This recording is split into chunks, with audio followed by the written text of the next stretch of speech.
Hello guys, welcome to English tutorials. I hope তোমরা সবাই ভালো রয়েছো। আজকের ক্লাসে আমরা ডক্টর এপিজে আব্দুল কালামের স্ট্রং রুটসের সেকেন্ড পার্টটাকে নিয়ে আলোচনা করব।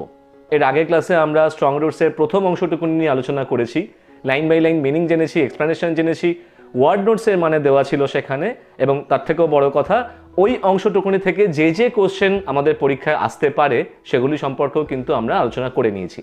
তো আজকে আমাদের আলোচ্য বিষয় হচ্ছে স্ট্রং রুটস গল্পের সেকেন্ড পার্টটুকুনি, এবং এই পার্টটুকুনি কিন্তু ভীষণভাবে ইম্পর্ট্যান্ট, কারণ এই অংশটুকুনির মধ্যে ডক্টর এপিজে আব্দুল কালামের বাবা অর্থাৎ জয়নাল আবদিনের দেওয়া বেশ কিছু স্পিরিচুয়াল কনসেপ্ট, আধ্যাত্মিক কনসেপ্ট বা ধর্ম সম্পর্কে বা রিলিজিয়নকে নিয়ে বেশ কিছু কনসেপ্ট কিন্তু এখানে ডক্টর এপিজে আব্দুল কালাম বর্ণনা করেছেন। সেগুলির সিগনিফিকেন্স, সেগুলোর এক্সপ্লেনেশন কিন্তু আমাদের পরীক্ষার জন্য ভীষণভাবে ইম্পর্ট্যান্ট। তাই আই হোপ যে তোমরা ক্লাসটা প্রথম থেকে শেষ পর্যন্ত দেখবে, এবং ক্লাসটা দেখবার পরে তোমাদের কারোরই কোনো আর ওই কনসেপ্টগুলিকে নিয়ে ডাউট থাকবে না। তাহলে আমরা আমাদের আজকের অংশটুকুনি পড়া শুরু করে দিই।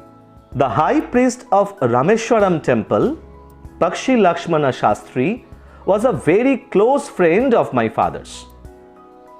রামেশ্বরম মন্দিরের প্রধান পুরোহিত অর্থাৎ পক্ষী লক্ষ্মণ শাস্ত্রী ছিলেন আমার পিতার বা বাবার একজন অত্যন্ত ঘনিষ্ঠ বন্ধু। One of the most vivid memories of my early childhood is of the two men, each in traditional attire, discussing spiritual matters. শৈশবের স্পষ্ট মনে আছে এমন স্মৃতিগুলির মধ্যে একটি হলো এই দুই ব্যক্তিদেরকে নিয়ে, যে দুই ব্যক্তি তাদের নিজস্ব ঐতিহ্যগত পোশাক পরে একসাথে বসে আধ্যাত্মিক বিষয়ে আলোচনা করতেন। অর্থাৎ ডক্টর এপিজে আব্দুল কালাম বলছেন যে তার শৈশবের যে সমস্ত স্মৃতি তার মনে এখনো সুস্পষ্ট, তাদের মধ্যে একটি হচ্ছে এই দুই ব্যক্তিদেরকে নিয়ে, অর্থাৎ তার নিজের পিতা জয়নাল আবদিন এবং পক্ষী লক্ষ্মণ শাস্ত্রী। রিমেম্বার যে দুজনেই কিন্তু ভিন্ন দুটি ধর্ম, অর্থাৎ হিন্দু ধর্ম এবং মুসলিম ধর্মের দুজন পুরোহিত বা যাজক বা মৌলবী। পক্ষী লক্ষ্মণ শাস্ত্রী রামেশ্বরম মন্দিরের প্রধান পুরোহিত, এবং ডক্টর এপিজে আব্দুল কালামের পিতা জয়নাল আবদিনও ছিলেন কিন্তু রামেশ্বরম মসজিদের একজন মৌলবী। তাহলে হিন্দু এবং মুসলমান দুই ধর্মের দুজন ধর্মগুরু একসাথে বসে তাদের নিজস্ব ঐতিহ্যগত বা ধর্মীয় পোশাক পরে আধ্যাত্মিক বিষয়ে আলোচনা করছেন। এই চিত্রটি কিন্তু আব্দুল কালামের এখনো মনে আছে। শৈশবের স্মৃতিগুলির মধ্যে এই স্মৃতিটি তার মনে এখনো সুস্পষ্ট। এই স্মৃতি থেকে আমরা আর একটা কথাও বুঝতে পারছি, সেটা হচ্ছে কমিউনাল হারমোনি, অর্থাৎ সাম্প্রদায়িক সম্প্রীতির চিত্র। হিন্দু মুসলিমের মধ্যে যে বিভেদ, যে বিদ্বেষ বা যে দ্বন্দ্ব, সেটি কিন্তু তখনকার দিনে বা সেই সময়ে আব্দুল কালাম এক্সপিরিয়েন্স করেননি তার চাইল্ডহুডে।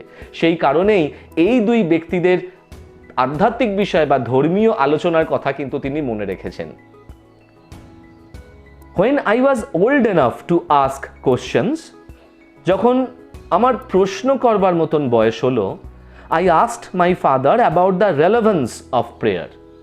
আমি আমার বাবাকে প্রার্থনার প্রাসঙ্গিকতা সম্বন্ধে প্রশ্ন করেছিলাম। My father told me there was nothing mysterious about prayer. আমার পিতা আমায় বলেছিলেন যে প্রার্থনার মধ্যে রহস্যজনক কিছুই নেই। Rather, prayer made possible a communion of the spirit between people. বরং প্রার্থনা করবার মাধ্যমে বিভিন্ন মানুষজনের আত্মার সংযোগ স্থাপন হয়। অর্থাৎ আব্দুল কালাম নিজে ফিল করতে পারেননি, রিয়েলাইজ করতে পারেননি যে ওয়াই পিপল প্রে, অর্থাৎ মানুষজন কেন প্রার্থনা করেন, মুসলিমরা কেন নামাজ করেন, হিন্দুরা কেন প্রার্থনা করেন বা খ্রিস্টানরা কেন প্রার্থনা করেন। তো এই প্রশ্নের উত্তরে আব্দুল কালামের পিতা জয়নাল আবদিন বলেছিলেন যে প্রার্থনার মধ্যে মিস্টেরিয়াস অর্থাৎ রহস্যজনক কিছুই নেই। রাদার প্রার্থনা ভিন্ন ভিন্ন মানুষের মধ্যে একটা আত্মার সংযোগ স্থাপন করে, তাদের মধ্যে একটা আলাদা ধরনের রিলেশনশিপ এস্টাবলিশ করে, একটা লিঙ্ক এস্টাবলিশ করে। অ্যাজ পার এক্সাম্পল, আমি তোমাদের একটা ছোট্ট উদাহরণ দিতে চাই এই ক্ষেত্রে বা এই কনসেপ্টের জন্য। ধরো একটা পার্টিকুলার সময়, কোনো একটি দিনের একটি পার্টিকুলার সময় কোনো সম্প্রদায়, কোনো ধর্মীয় সম্প্রদায়ের ব্যক্তিরা যখন প্রার্থনা করছেন, তখন ওই পার্টিকুলার দিনে ওই পার্টিকুলার মোমেন্টে ওই প্রার্থনা করবার মাধ্যমে ওই প্রত্যেকটা ব্যক্তি, ভিন্ন ভিন্ন আলাদা আলাদা ব্যক্তি যারা হয়তো দৈনন্দিন জীবনে একে অপরের পরিচিত নন, তাদের মধ্যে কিন্তু একটি সংযোগ স্থাপিত হয়, একটা লিঙ্ক এস্টাবলিশড হয়। সেই কমিউনিয়ন, সেই সংযোগ বা যোগ স্থাপনের কথাই কিন্তু এখানে আব্দুল কালামের পিতা জয়নাল আবদিন ডক্টর এপিজে আব্দুল কালামকে বুঝিয়েছিলেন তার শৈশবে।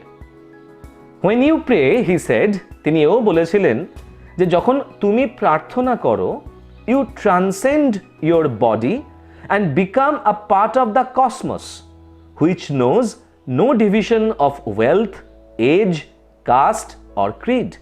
তিনি এও বলেছিলেন যে যখন তুমি প্রার্থনা করো, তখন তুমি তোমার এই পার্থিব শরীরের ঊর্ধ্বে উঠে যাও এবং এই মহাজগৎ বা মহাবিশ্ব বা বিশ্ব ব্রহ্মাণ্ডের একটি অংশে রূপান্তরিত হও, যে বিশ্ব ব্রহ্মাণ্ড কিন্তু কোনো রকমের বিভেদ বোঝে না, যে বিশ্ব ব্রহ্মাণ্ড নোজ নো ডিভিশন, ডিভিশন মানে বিভেদ, কোনো বিভেদ সেই বিশ্ব ব্রহ্মাণ্ড বা মহাজগৎ কিন্তু বোঝে না, যে বিভেদ কিন্তু এক্সিস্ট করে, অস্তিত্ব রয়েছে আমাদের পৃথিবীতে বা আমাদের সমাজে বা আমাদের জীবনে, যে বিভেদ ধনসম্পত্তি নিয়ে তৈরি হয়, যে বিভেদ বয়স অর্থাৎ এজ নিয়ে তৈরি হয়, যে বিভেদ কাস্ট অর্থাৎ জাতি নিয়ে তৈরি হয়, বা ক্রিড বা ধর্ম নিয়ে তৈরি হয়। অর্থাৎ জয়নাল আবদিন এপিজে কালামকে বোঝাতে চাইলেন যে এই যে মানুষে মানুষে বিভেদ, সেই বিভেদ কখনো অর্থের, সেই বিভেদ কখনো জাতির, সেই বিভেদ কখনো ধর্মের, এই বিভেদ কিন্তু মানুষ নিজে সৃষ্টি করেছে। মহাজগৎ বা বিশ্ব ব্রহ্মাণ্ড কিন্তু এই ধরনের কোনো বিভেদ মানুষ জাতির মধ্যে সৃষ্টি করে যায়নি। My father could convey complex spiritual concepts in very simple down-to-earth Tamil. আমার পিতা খুব জটিল আধ্যাত্মিক ধ্যান ধারণা খুব সহজ সরল তামিল ভাষায় ব্যাখ্যা করে বলতে পারতেন।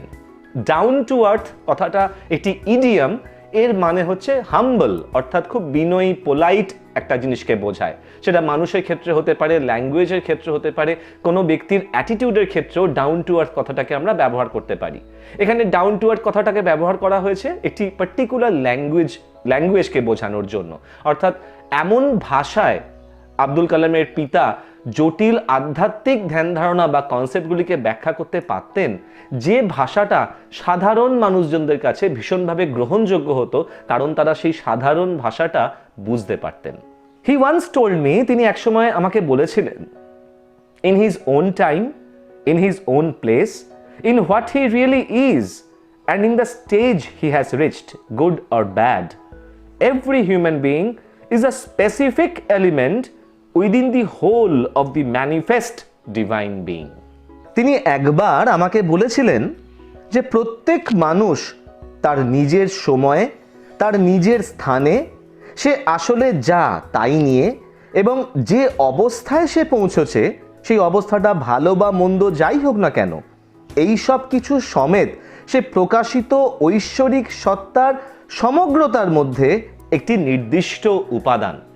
অর্থাৎ তিনি এই কথাটির মাধ্যমে বোঝাতে চেয়েছেন যে একটি মানুষ তার জীবনে যে সময়ে, যে স্থানে, যেমন অবস্থায় এসে পৌঁছেছে, সহজ কথায় সে ভালো হোক বা খারাপ হোক, তার অবস্থা যেমনই হোক, সেটা ভালো হোক বা খারাপ হোক, প্রত্যেকটি মানুষ কিন্তু এই বিশাল ঐশ্বরিক সত্তার যে বহিঃপ্রকাশ, এই যে পৃথিবী, পরিমণ্ডল, পরিবেশের যে বহিঃপ্রকাশ ঐশ্বরিক সত্তার দ্বারা হয়েছে, সেই প্রকৃতি, পরিবেশ বা ঐশ্বরিক সত্তার একটি নির্দিষ্ট উপাদান। অর্থাৎ প্রত্যেকটা মানুষ কিন্তু সে যেমনই হোক ঈশ্বরের সৃষ্টির একটি অঙ্গ। তো সেই জন্যই এই কথাটিকে এখানে জয়নাল আবদিন আব্দুল কালামকে বলতে চেয়েছেন যে আমরা প্রত্যেকেই কিন্তু ঐশ্বরিক সত্তার একটি নির্দিষ্ট উপাদান। So why be afraid of difficulties, sufferings and problems? তাই কেনই বা আমরা কষ্ট, দুঃখ বা সমস্যাকে নিয়ে ভয় পাবো? অর্থাৎ কেন আমরা ভয় পাবো না বলে জয়নাল আবদিন মনে করেছেন? কেন তিনি বলেছেন যে ডিফিকাল্টি, সাফারিং বা প্রবলেম নিয়ে আমাদের কেন ভয় পাওয়া উচিত নয়? তার কারণ তিনি একটু আগেই, তার আগের লাইনেই কিন্তু ব্যাখ্যা করেছেন। তিনি বলেছেন যে যেহেতু আমরা সকলেই ঐশ্বরিক সত্তার একটি নির্দিষ্ট উপাদান, অর্থাৎ ঈশ্বর, স্বয়ং ঈশ্বর আমাদের ওপরে রয়েছেন আমাদেরকে দেখাশোনা করবার জন্য, আমাদেরকে গাইড করবার জন্য, তাই আমাদের জীবনে যখনই কোনো প্রবলেম, দুঃখ, কষ্ট আসুক না কেন, সেই নিয়ে কিন্তু আমাদের ভয় পাওয়াটা উচিত নয় বা বিচলিত বোধ করাটা উচিত নয়। When troubles come, try to understand the relevance of your sufferings. তিনি এও বলেছিলেন যে যখন তোমার জীবনে কোনো সমস্যা আসবে, when troubles come, try to understand the relevance of your suffering. তাহলে তুমি যে দুঃখ পাচ্ছ, যে কষ্ট পাচ্ছ সেই মুহূর্তে, সেইটার যথার্থতাটা নিজে বিচার করবার চেষ্টা করো। অর্থাৎ যদি আজকে আমাদের কারোর জীবনে কোনো সমস্যা আসে, কোনো প্রবলেম আসে, কোনো দুঃখ কষ্ট যন্ত্রণার মতন পরিস্থিতি আসে, তাহলে আমাদের উচিত সেই সময়ে ভয় না পেয়ে কেন আমরা সেই প্রতিকূলতা ফেস করছি বা কেন আমরা সেই প্রবলেম ফেস করছি সেইটার কারণ বিচার করা, সেই কারণটা অনুধাবন করবার চেষ্টা করা। Adversity always presents opportunities for introspection. খুব ইম্পর্টেন্ট একটি লাইন। তিনি বলেছেন যে অ্যাডভার্সিটি, প্রতিকূলতা, যে কোনো অসুবিধা প্রেজেন্টস অপরচুনিটিস ফর ইন্ট্রোস্পেকশন। একজন মানুষকে অপরচুনিটি দেয়, সুযোগ করে দেয় কিসের জন্য? না ইন্ট্রোস্পেকশনের জন্য। ইন্ট্রোস্পেকশন বলতে বোঝানো হয় আত্মসমীক্ষা বা আত্মসমালোচনা। অর্থাৎ তিনি বলেছেন যে যখনই একজন পার্টিকুলার মানুষের জীবনে কোনো সমস্যা আসবে বা প্রতিকূলতা আসবে, তখন সেই ব্যক্তির উচিত ওই সময় সেই সুযোগটাকে কাজে লাগানো, যে সুযোগ কিন্তু তাকে তার নিজের আত্মসমালোচনা বা আত্মসমীক্ষার সুযোগ করে দিচ্ছে। অর্থাৎ যখন আমাদের জীবনে কোনো রকমের প্রবলেম থাকে না, কোনো ট্রাবল, কোনো সিচুয়েশন আমরা সেই অর্থে ফেস করি না, তখন কিন্তু আমরা আমাদের প্রাত্যহিক জীবনের কাজ কর্ম অ্যাকশন নিয়ে বিচার বিবেচনা ভাবনা চিন্তা করি না। Whenever we face a difficult situation, then and there we should start introspecting. We should think about why we are facing this kind of problem. সেটাই কিন্তু এখানে আব্দুল কালাম বলেছেন। এবং যে মুহূর্তে এই আত্মসমালোচনা বা আত্মসমীক্ষার সময় আমরা আমাদের নিজেদের ত্রুটি বা ভুলটা রিয়েলাইজ করতে পারবো, তাহলে সেইটাই কিন্তু আমাদেরকে ইন ফিউচার ভবিষ্যতে গাইড করবে যাতে আমরা ওই ধরনের ভুল আর না করি। আর আমরা যদি নিজেদেরকে সেইভাবে গাইড করিয়ে নিতে পারি, শিক্ষিত করে নিতে পারি, তাহলে কিন্তু আমরাও আমাদের ভবিষ্যৎ জীবনে কোনো রকমের প্রতিকূলতা বা প্রবলেমেটিক সিচুয়েশন ফেস করব না। এই কনসেপ্টটাই কিন্তু এই অংশের দ্বারা এক্সপ্লেইনড হয়েছে জয়নাল আবদিনের দ্বারা। Why don't you say this to the people who come to you for help and advice? I asked my father. আমি আমার পিতাকে জিজ্ঞাসা করলাম, তাহলে তুমি এই কথাগুলি সেই লোকজনদেরকে বলো না কেন যারা তোমার কাছে সাহায্য চাইতে আসে বা উপদেশ চাইতে আসে? ছোট্ট এপিজে আব্দুল কালাম যখন তার পিতার কাছে শুনলেন যে প্রত্যেকটা মানুষের জীবনেই প্রবলেম আসে, সাফারিং আসে, সেই সময় ভয় পাওয়াটা উচিত নয়, ভয় পাওয়ার প্রয়োজন নেই। মনে করা উচিত যে আমরা সকলেই ঐশ্বরিক সত্তার একটি অংশ, স্বয়ং ঈশ্বর রয়েছেন আমাদের সাথে। এবং শুধু তাই নয়, সমস্যা বা প্রবলেম এলেই উই শুড ইন্ট্রোস্পেক্ট, আমাদের আত্মসমীক্ষা করা উচিত।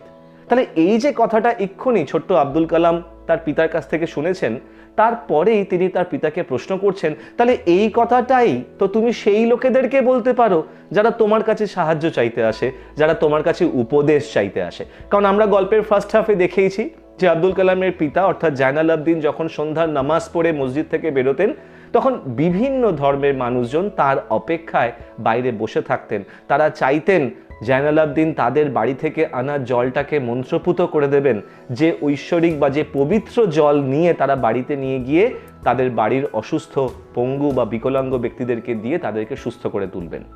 তো এই কনসেপ্টটা কিন্তু আমরা গল্পের ফার্স্ট হাফে পেয়েছি। তাহলে এই পরিপ্রেক্ষিতেই কিন্তু ডক্টর এপিজে আব্দুল কালাম তার পিতাকে বলছেন, তাহলে তুমি আমাকে যে উপদেশগুলো দিলে, এই উপদেশগুলো তো তুমি ওই লোকেদেরকেও বা ওই ব্যক্তিদেরকেও বলতে পারো। He put his hands on my shoulders and looked straight into my eyes. আমার এই প্রশ্ন শুনে আমার পিতা আমার দুই কাঁধে তার হাতটি রাখলেন and looked straight into my eyes, এবং সরাসরি আমার চোখের দিকে তাকালেন। For quite some time he said nothing. বেশ খানিকক্ষণ তিনি কিচ্ছু বললেন না, as if he was judging my capacity to comprehend his words.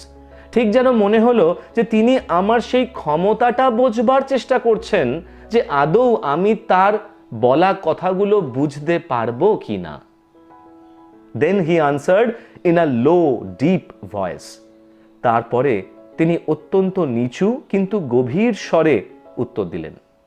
His answer filled me with a strange energy and enthusiasm. এবং তার সেই উত্তর আমাকে এক অদ্ভুত এনার্জি এবং উৎসাহে ভরিয়ে তুলল।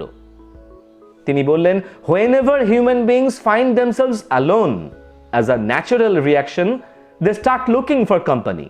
তিনি বললেন যে যখনই মানুষজন নিজেদেরকে একা অনুভব করে, স্বাভাবিক প্রতিক্রিয়াবশত তারা সঙ্গে সঙ্গে কোনো সঙ্গী বা সঙ্গ খুঁজতে শুরু করে।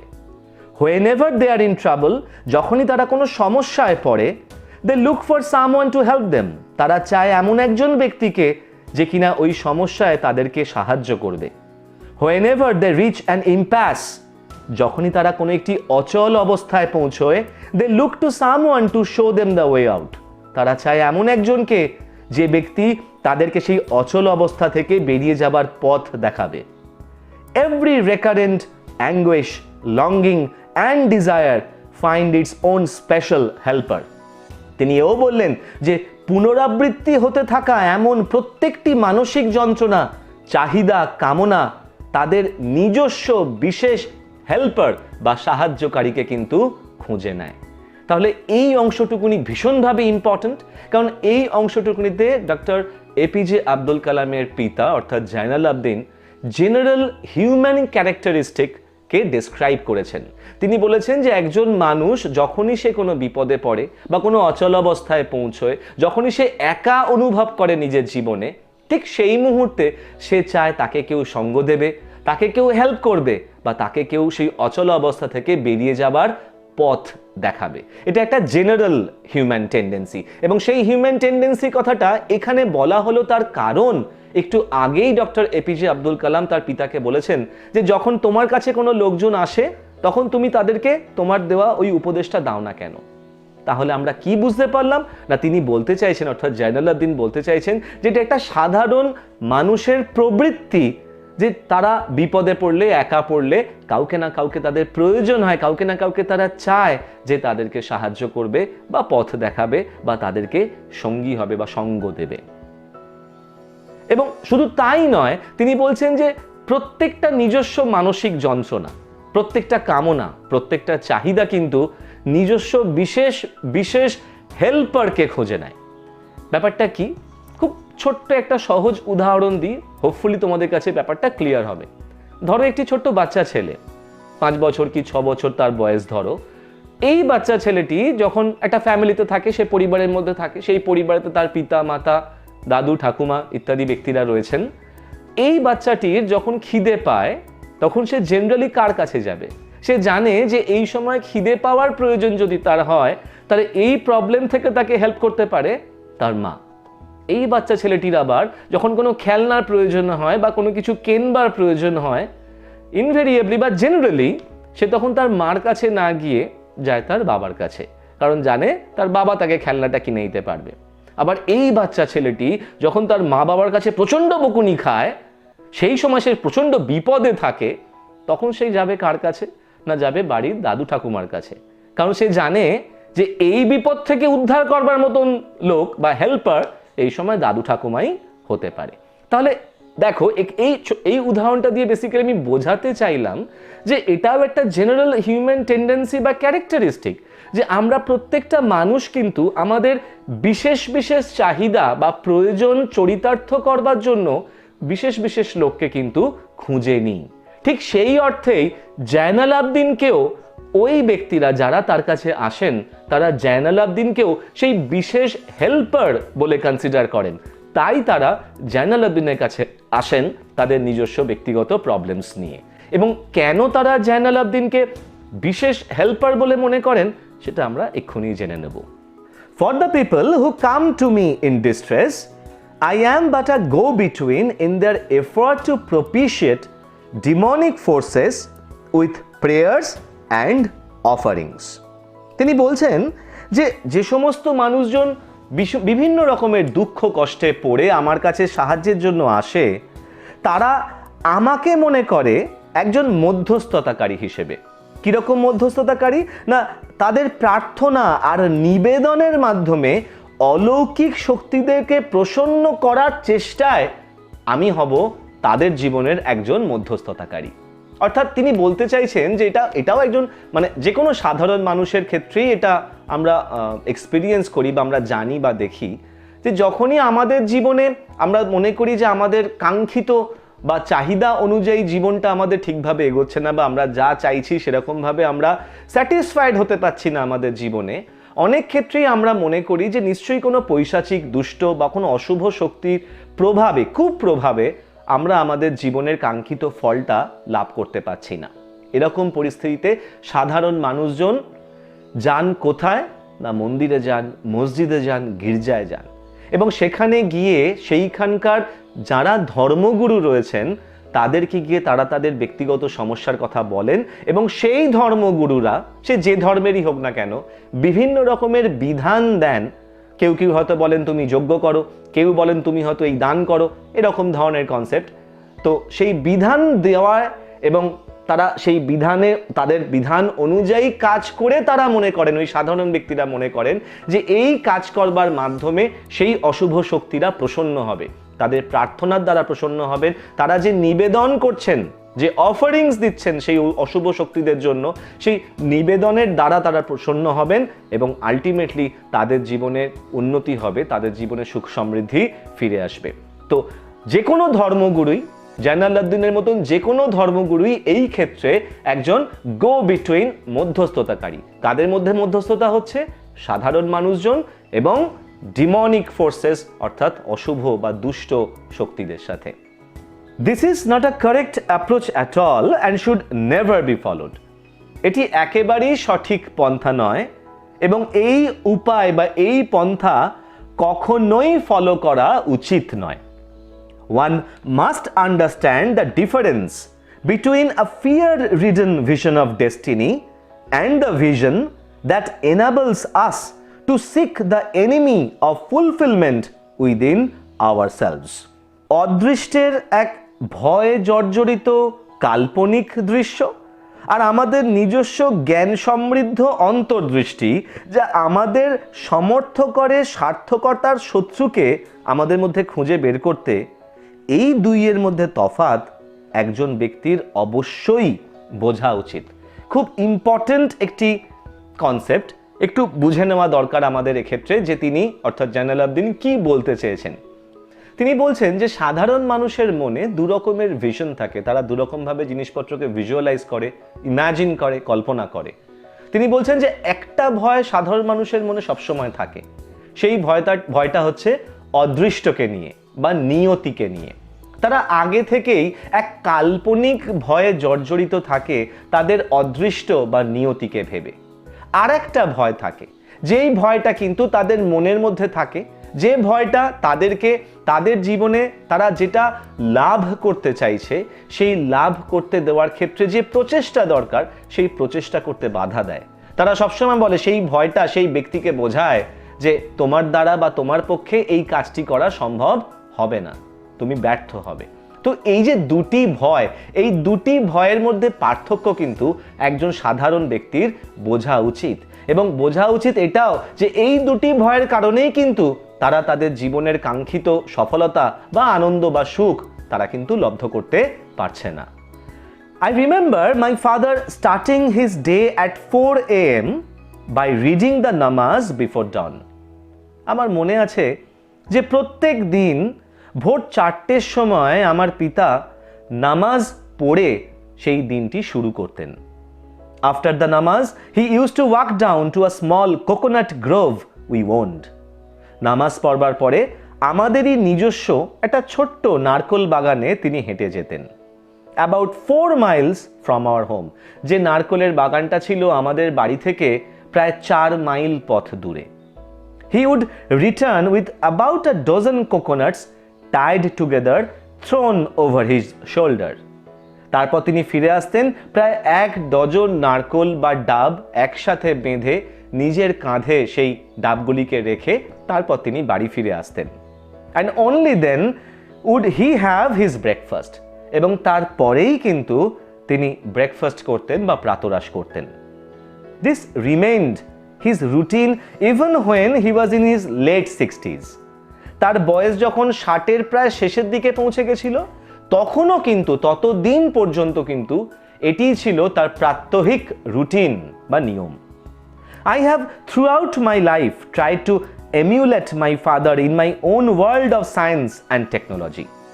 আমি আমার সারা জীবন ধরে আমার নিজের এই বিজ্ঞান এবং প্রযুক্তির জগতে আমার পিতাকেই বা বাবাকেই অনুকরণ করবার চেষ্টা করেছি। এমিউলেট করা মানে হচ্ছে অনুকরণ করা। I have endeavored to understand the fundamental truths revealed to me by my father. আমি চেষ্টা করেছি যে আমার পিতার দ্বারা প্রকাশিত হওয়া সেই মৌলিক সত্যগুলি, যে মৌলিক সত্যগুলি সম্বন্ধে তিনি আমাকে অবহিত করবার চেষ্টা করেছেন, সেই সত্যগুলি বোঝবার। And feel convinced that there exists a divine power that can lift one up from confusion, misery, melancholy and failure and guide one to one's true place. এবং আমি মনে প্রাণে বিশ্বাস করেছি যে এক ঐশ্বরিক শক্তির অস্তিত্ব অবশ্যই আছে, যে ঐশ্বরিক শক্তি একজন ব্যক্তিকে তার বিভ্রান্তি, তার দুঃখ কষ্ট, তার বিষাদ, তার ব্যর্থতা থেকে উন্নীত করে আনতে পারে। And guide one to one's true place, এবং সেই ব্যক্তিকে তার নিজস্ব প্রকৃত স্থানে নিয়ে পৌঁছে দিতে পারে। And once an individual severs his emotional and physical bond, এবং যে মুহূর্তে একজন ব্যক্তি তার যাবতীয় মানসিক এবং জাগতিক বন্ধন থেকে মুক্ত হয়ে যেতে পারে বা পৃথক হয়ে যেতে পারে, he is on the road to freedom, happiness and peace of mind. সেই মুহূর্তে সেই ব্যক্তি কিন্তু স্বাধীনতা, আনন্দ এবং মানসিক শান্তির পথে অগ্রসর হয়। তাহলে এইখানেই আজকে আমরা আমাদের স্ট্রং রুটস গল্পটির সেকেন্ড পার্টের লাইন বাই লাইন মিনিং এবং খুব সিরিয়াস ফিলোসফিক্যাল কনসেপ্টগুলোর অ্যানালিসিস বা এক্সপ্লেনেশনটা জানলাম। আই থিঙ্ক যে তোমাদের কারোরই খুব একটা বুঝতে অসুবিধে হয়নি। আর এইবারে আমরা যেটা আলোচনা করব সেটা হচ্ছে যে এই অংশটুকুনি থেকে কি কি প্রশ্ন আসতে পারে আমাদের পরীক্ষায়, আমরা সেইটা একবার দেখে নেব। তাহলেই কিন্তু আমাদের আজকের ক্লাসটি কমপ্লিট হয়ে যাবে। এই অংশটুকুনি থেকে মূলত 4টি কোশ্চেন যদি তোমরা প্রিপেয়ার করো, তাহলেই তোমরা পরীক্ষার জন্য একদমই কনফিডেন্ট থাকতে পারো যে এর বাইরে কিছু আসবে না। দেখো, প্রথম কোশ্চেনটা রয়েছে, what is the relevance of prayer according to Kalam's father? অর্থাৎ কালামের পিতার মতে প্রার্থনার প্রাসঙ্গিকতাটা কি? 2 নম্বর question, why don't you say this to the people who come to you? এটা একটা কোটেশন, তাই না? এই কোটেশনটার পরিপ্রেক্ষিতে who said this to whom? কে বলেছেন, কাকে বলেছেন? What is referred to by the word this? এই যে কোটেশনে দিস কথাটি আছে, এই দিস কথাটির মাধ্যমে বক্তা কি বোঝাতে চেয়েছেন? Why do the people come to the person spoken to? এবং যে ব্যক্তির কথা হয়েছে এখানে, সেখানে তার কাছে বাকি ব্যক্তিরা বা বাকি সাধারণ মানুষজনেরা কেন আসতেন? 3 নম্বর question, how did Jainulabdeen explain the natural reaction of human beings when they reach an impasse? অর্থাৎ সাধারণ মানুষজন যখন ইম্প্যাস অর্থাৎ অচলাবস্থায় উপস্থিত হতেন, স্বাভাবিক প্রতিক্রিয়া হিসেবে তারা কি করতেন সেটা ব্যাখ্যা করে বলো। মনে করে দেখো যে আমাদের গল্পের ডিসকাশনের সময় কিন্তু আমরা সেটা ব্যাখ্যা করে বলেছি। অর্থাৎ যখন তারা একা মনে করতেন নিজেদেরকে, তখন তারা সঙ্গী বা সঙ্গ খোঁজেন। যখন তারা সমস্যায় পড়েন, তখন তারা চান যে কেউ তাদেরকে হেল্প করেন। আর যখন তারা কোনো অচলাবস্থায় পৌঁছন, তখন তারা চান যে কেউ তাদেরকে গাইড করে সেই অচল অবস্থা থেকে তাদেরকে বের করে নিয়ে যাক। তো এই যে অংশটুকুনি কিন্তু তোমাদেরকে এই প্রশ্নের উত্তরে লিখতে হবে। আর last question, how did Kalam's father's attitude to adversity influence Kalam and help him in his later life? অর্থাৎ অ্যাডভার্সিটি, প্রতিকূলতা, অসুবিধা, এই অসুবিধার প্রতি কালামের পিতার যে অ্যাটিটিউডটা ছিল, সেই অ্যাটিটিউড ডক্টর এপিজে আব্দুল কালামকে কিরমভাবে ইনফ্লুয়েন্স করেছিলেন, বা সেই অ্যাটিটিউডটা ডক্টর এপিজে আব্দুল কালামকে তার পরবর্তী জীবনে কিভাবে সাহায্য করেছিল। অর্থাৎ এক্ষেত্রে একটু মনে করে দেখো যে সেই অ্যাটিটিউডের কথা হচ্ছে যখন আব্দুল কালামের পিতা জাইনালাবদিন বলেছিলেন যে যখনই প্রতিকূলতা আসবে, অ্যাডভার্সিটি আসবে, ইন্ট্রোস্পেক্ট করবে, আত্মসমীক্ষা, আত্মসমালোচনা করবে, নিজের এই অসুবিধার প্রাসঙ্গিকতা বা যথার্থতা রিয়েলাইজ করবার ট্রাই করতে হবে। এবং যে মুহূর্তে একজন ব্যক্তি নিজে সেই প্রাসঙ্গিকতা বা যথার্থতা রিয়েলাইজ করতে পারবে, যখনই সে আত্মসমালোচনার মাধ্যমে নিজের দোষ বা ত্রুটি বুঝতে পারবে, তখনই কিন্তু সে পরবর্তীকালে নিজেকে রেকটিফাই করতে পারবে। তাছাড়াও যখনই জীবনে কোনো সমস্যা বা প্রবলেম আসবে তখন আমাদের ভয় পাওয়া উচিত হয় না বা হবে না। তার কারণ আমাদের মনে রাখা উচিত আমরা যেমনই হই না কেন, আমরা প্রত্যেকেই কিন্তু ঐশ্বরিক সত্তা, এই বিশ্ব ব্রহ্মাণ্ডের একটি সৃষ্টির উপাদান। আমরাও কিন্তু এই বিশাল বিশ্বের ক্ষুদ্র হলেও সামান্য হলেও একটি ছোট উপাদান, স্বয়ং ঈশ্বরের সৃষ্টি। তো সেই হিসেবে আমাদের ভয় পাওয়া উচিত নয়। এবং এই যে ফিলোসফিগুলো আব্দুল কালামকে পরবর্তী জীবনে কিভাবে হেল্প করেছিল, তার কারণ কিরমভাবে ফর্ম করবে, তোমরা বলতেই পারো যে তিনি তার পিতার এই সমস্ত ফিলোসফিসগুলিকে ইমবাইব করেছিলেন, গ্রহণ করেছিলেন। তিনি তার পিতাকে এমিউলেট করতেন, তার পিতার দেওয়া শিক্ষা বা মূল্যবোধকে তিনি ফলো করেছেন। সেই মূল্যবোধ বা শিক্ষাটা যতই ধর্মীয় হোক না কেন, ফিলোসফিক্যাল হোক না কেন, স্পিরিচুয়াল হোক না কেন, কিন্তু তিনি তার সায়েন্স এবং টেকনোলজির ওয়ার্ল্ডেও কিন্তু সেই সমস্ত রিলিজিয়াস স্পিরিচুয়াল ফিলোসফিগুলিকে ফলো করেছেন এবং সেই হিসেবে তিনি নিজেকে মোল্ড করেছেন, শেপ করতে পেরেছেন তার নিজের জীবনকে। তো এই 4টি কোশ্চেন তোমাদের এই পার্টটুকুনি থেকে আসতে পারে। তাহলে এই 4টি কোশ্চেন আর ফার্স্ট পার্টের কোশ্চেনগুলি তোমরা করে নাও, তাহলে স্ট্রং রুটসে কিন্তু তোমাদের আর কোনো রকমের ডাউট থাকবে না। পরীক্ষায় এর মধ্যে থেকেই কোশ্চেন আসতে বাধ্য, 100% গ্যারান্টিড। আজকের ক্লাসটা তাহলে আমরা এখানেই শেষ করলাম। লাইন বাই লাইন মানে এবং এক্সপ্লেনেশন বুঝতে আশা করি তোমাদের কারো কোনো প্রবলেম হয়নি। তাও যদি প্রবলেম থাকে বা কোনো ডাউট থাকে তাহলে কোশ্চেন করে তোমরা আমাকে তোমাদের প্রশ্নগুলি করতে পারো, আমি তোমাদের উত্তর দিয়ে দেবো। আর তোমাদের ফিডব্যাক জানাতে ভুলো না, কারণ তোমাদের ফিডব্যাক আমাকে ভীষণভাবে এনকারেজ করে, মোটিভেট করে এই ধরনের ভিডিওস তোমাদের জন্য বানাতে। আর ইন দ্য মিনটাইম যদি মনে হয় যে ভিডিওটি তোমাদের হেল্প করতে পারে বা ভালো লেগেছে ভিডিওটি, তাহলে ভিডিওটিকে লাইক করতে ভুলো না, শেয়ার করতে ভুলো না। আর ইংলিশ টিউটোরিয়ালস চ্যানেলটিকে সাপোর্ট করবার জন্য, হেল্প করবার জন্য প্লিজ সাবস্ক্রাইব আর বেল আইকনটাকে প্রেস করে রেখো, যাতে এই ধরনের ভিডিও নোটিফিকেশন তোমরা প্রথমেই পেয়ে যাও। ইন দ্য মিন টাইম সকলে ভালো থেকো, keep watching English tutorials, keep learning, and thank you so much for giving me your time. Thank you.